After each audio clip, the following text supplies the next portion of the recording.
Shalom bien-aimés frères et sœurs dans le Seigneur. Bien-aimés, la nouvelle est bonne. Elle est bonne, la nouvelle, parce que Jésus nous parle dans son évangile. Jésus est le salut, il est le chemin, la vérité et la vie. Et ce matin encore, il nous envoie sur le chemin du salut. Évangile, lundi 20 janvier 2020, Évangile selon saint Marc, chapitre 2, versets 18 à 22.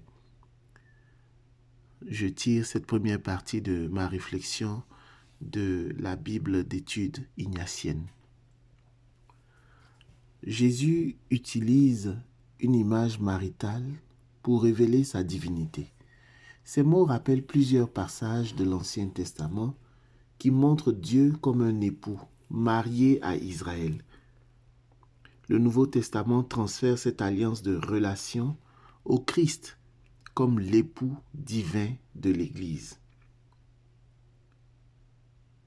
Ils ne peuvent pas jeûner, nous dit Jésus, dans la mesure où jeûner symbolise le deuil et la séparation.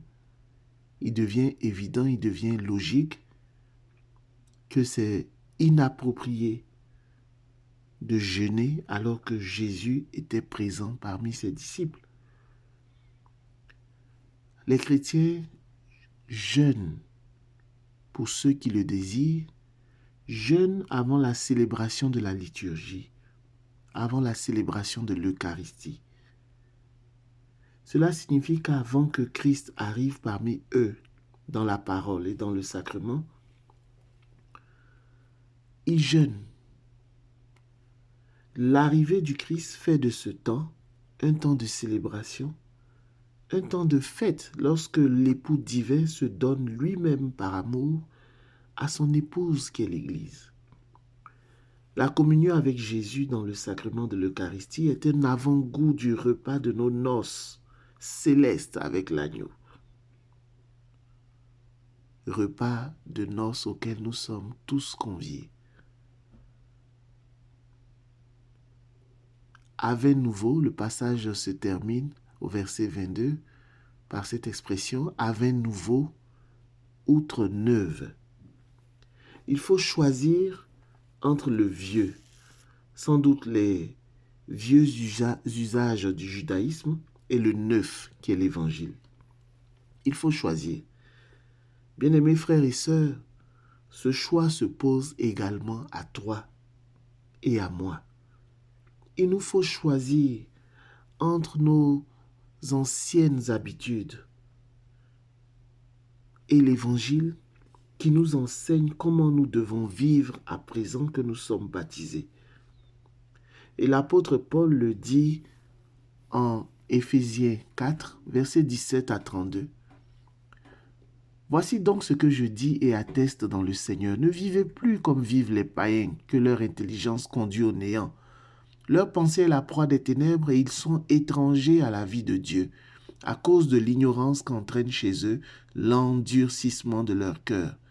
Dans leur inconscience, ils se sont livrés à la débauche, au point de s'adonner à une impureté effrénée. Pour vous, chrétiens catholiques, pour vous baptisés, ce n'est pas ainsi que vous avez appris le Christ.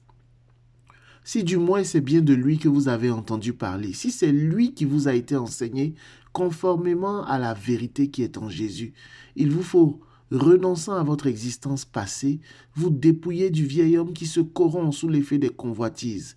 Il vous faut être renouvelé par la transformation spirituelle de votre intelligence et revêtir l'homme nouveau, créé selon Dieu dans la justice et la sainteté qui viennent de la vérité. L'homme nouveau, c'est l'homme qui vit conformément à l'Évangile. L'homme nouveau, c'est cette outre neuve qui ne peut que recevoir le vin nouveau. Le vin nouveau, c'est l'enseignement de l'Église.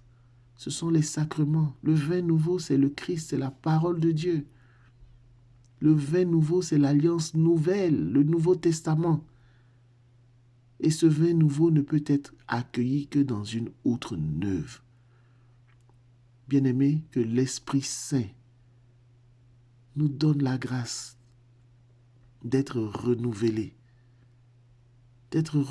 dans nos pensées, dans nos actions, dans nos paroles, pour la gloire